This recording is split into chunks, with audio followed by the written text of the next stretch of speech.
Bonjour, bienvenue sur l'Argus.fr. On découvre aujourd'hui le Toyota CHR, le crossover compact de Toyota. Et puis après un rapide tour du propriétaire extérieur, on va découvrir l'habitacle, c'est ce qui nous intéresse, c'est ce que la marque dévoile aujourd'hui. Il y a eu deux concept cars au Mondial de Paris en 2014 et au Salon de Francfort en 2015 qui ont préfiguré cette version de série du Toyota CHR, avec à chaque fois un côté dynamique, un côté spectaculaire.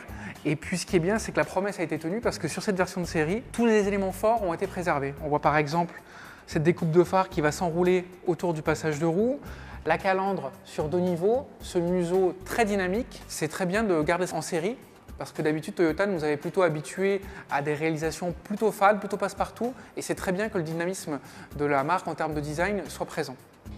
Avec ses lignes très dynamiques et ses allures de coupé, le Toyota CHR fait immanquablement penser au Nissan Juke. Pourtant, son gabarit est plus grand, il faudra voir à l'étage supérieur, plutôt celui d'un Nissan Qashqai. Sa longueur est de 4,36 m et donc ça sera un positionnement un peu entre deux. Toute l'originalité qui est à l'avant et sur les flancs du CHR se retrouve aussi à l'arrière, avec cette partie qui n'est pas sans rappeler une Honda Civic, des phares très creusés, des épaulements qui donnent aussi beaucoup de dynamisme, une lunette très inclinée et un béquet de toit qui apporte de la sportivité. Puis maintenant, on va découvrir ce qui nous intéresse principalement aujourd'hui, c'est l'intérieur du Toyota CHR.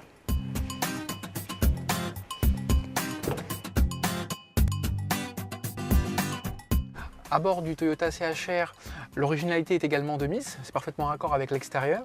On a un tableau de bord organisé autour du conducteur, avec une console centrale légèrement tournée vers le pilote. En point d'orgue, cet écran tactile de 8 pouces qui est détaché du reste de la planche de bord. C'est ce que l'on trouve dans les réalisations premium. Ça va faire école maintenant. On a ici une interface dédiée à la climatisation. C'est un vrai plus pour la sécurité parce qu'on n'a pas besoin d'aller trifouiller dans les menus de l'écran tactile qui est au-dessus. Le Toyota CHR se veut futuriste. C'est dommage que devant le conducteur, on trouve deux compteurs à aiguilles analogiques. Ça fait un côté un peu désuet aujourd'hui. En revanche, pour ce qui est de l'intégration avec les contreportes, on a vraiment ce côté de cockpit, ce côté sportif, cette dynamique. Et puis au niveau de la qualité perçue, on sent que Toyota a poussé le curseur un cran au-dessus avec une finition ici qui imite le cuir et puis différentes strates. Donc c'est soigné, c'est un esprit quasi premium et c'est plutôt une bonne chose. D'après Toyota, cet univers et ces tableaux de bord du CHR sera repris sur les futures réalisations. Pour s'installer aux places arrière, il faudra courber un peu la tête parce que la ligne de coupé et le pavillon fuyant réduisent un peu l'accès. Mais après, une fois à bord, il n'y a pas de souci. On a plutôt une bonne garde au toit, de l'espace pour les jambes. La place centrale n'est pas une punition, sauf sur les versions qui ont un tunnel parce qu'il y aura des versions 4x4.